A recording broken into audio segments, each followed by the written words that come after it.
On ne sait pas si est une fin. Dans le tumulte des affaires de Bertrand Cantat, son groupe D3 annonce faire une pause. Le parquet de Bordeaux a ordonné la réouverture du dossier lié au suicide de Christina Reidy, l'ex-compagne de Bertrand Cantat, survenu en 2010, et depuis, le chanteur est de nouveau dans la tourmente après avoir purgé une peine pour le meurtre de Marie Trintignant. Son groupe de musique, D3, semble affecté par l'actualité et a annoncé sur Facebook faire une pause. Bertrand Cantat, ancien chanteur du groupe Noir Désir, est de nouveau au cœur d'une affaire judiciaire douloureuse et complexe. L'artiste avait déjà été condamné en 2003 à 8 ans de prison pour avoir causé la mort de sa compagne, l'actrice Marie Trintignant, décédée des suites de ses coups à Vilnius, en Lituanie.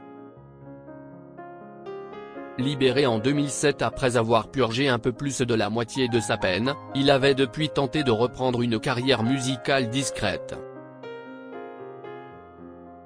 Mais en juillet 2025, le parquet de Bordeaux a ordonné la réouverture du dossier lié au suicide de Christina Reidy, son ex-compagne, survenu en 2010.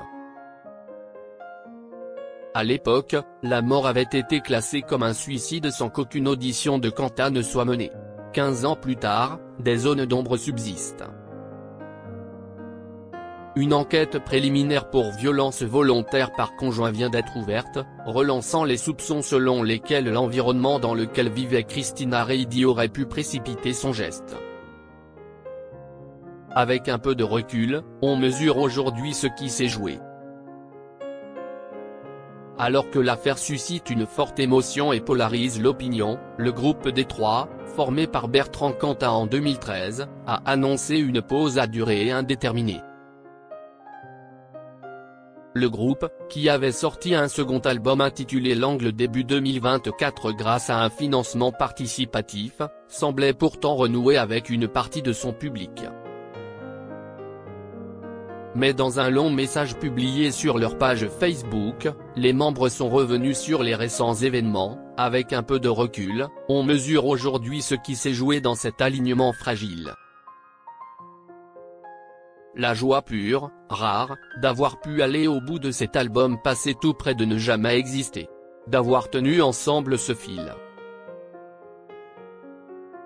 D'avoir trouvé les mots, les sons, l'espace, écrivent-ils, avant de conclure en annonçant se retirer. On ne sait pas si c'est une fin ou une mue. Un dernier sursaut ou un simple éclat, à saisir avant qu'il ne s'éteigne. Ce qui est certain, c'est que nous n'avons rien retenu. Tout ce qui devait brûler, brûle sur l'angle. Les parents de Christina Reidy contre la réouverture du dossier. Dans le tumulte de cette affaire, la décision de relancer l'enquête n'est pas bien accueillie par tout le monde. Les parents de Christina Reidy ont exprimé, par la voix de leur avocat, leur opposition ferme à la réouverture du dossier. Selon Thibault Louillet, la famille souhaite avant tout retrouver la paix et ne comprend pas ce qu'ils considèrent comme une forme d'acharnement, alimenté selon eux par des interprétations excessives. L'avocat pointe également du doigt le documentaire Netflix, qu'il juge particulièrement à charge. Les proches refusent d'accepter la thèse d'un suicide forcé, et souhaitent préserver la mémoire de leur fille sans que son décès ne soit sans cesse réexaminé sur la scène publique.